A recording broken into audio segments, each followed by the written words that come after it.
तो दोस्तों आज की वीडियो में बात करेंगे इलेक्ट्रो स्टील कास्टिंग लिमिटेड के बारे में। बेसिकली कंपनी ने अपने क्वार्टर 4 के नंबर को डिस्क्लोज कर दिया है। तो चलिए देखते हैं क्या है क्वार्टर 4 के नंबर्स के अंदर। उससे पहले मैं आपको बता दूं, कंपनी ने इस क्वार्टर में 90 पैसे प्रति शेयर के हिसाब से कंपनी ने डिविडेंड देने का भी ऐलान किया। तो याद रखिएगा 90 पैसे का कंपनी इस क्वार्टर में आपको डिविडेंड भी देने जा रही है।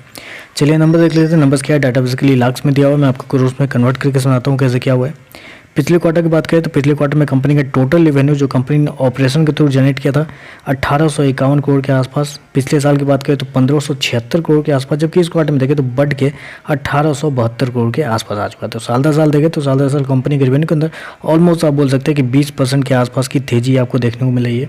वहीं अगर क्वार्टर जाते हैं तो क्वार्टर भी कंपनी के रेवेन्यू के अंदर ऑलमोस्ट 1% के आसपास की तेजी है। तो साल दर साल एक बड़ी तेजी आपको देखने को मिली है, लेकिन क्वार्टर देखें तो क्वार्टर हल्की सी तेजी आपको देखने को मिल रही है। चलिए कंपनी के खर्चे क्या है वो देख लेते हैं।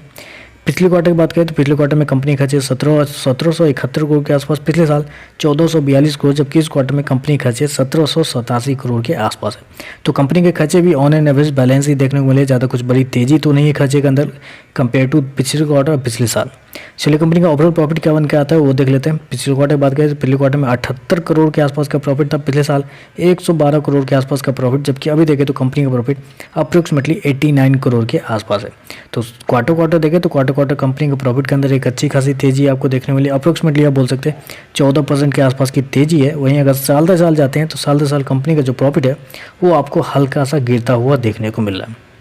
तो हल्का सा क्यों गिरता हुआ देखने को मिल रहा है, क्योंकि मैं आपको एक फैक्टर यहाँ पर बताना चाहूँगा। पिछले साल कंपनी को चेंज इन इन्वेंट्री के नाम पे 208 करोड़ का फायदा हुआ था। इस क्वार्टर में कंपनी को चेंज इन इन्वेंट्री के नाम पे 78 करोड़ का लॉस लगाए थे। यहीं पे अगर दोनों के बीच का डिफरेंस निकाल लेते हैं तो 278 करोड़ के आसपास का डिफरेंस निकलता है। तो उसको अगर आप यहाँ पर ऐड करते हैं तो अप्रोक्सीमेटली इस क्वार्टर में भी कंपनी का प्रॉफिट 120 करोड़ के आसपास होता है, जो कि पिछले साल से ज़्यादा होता।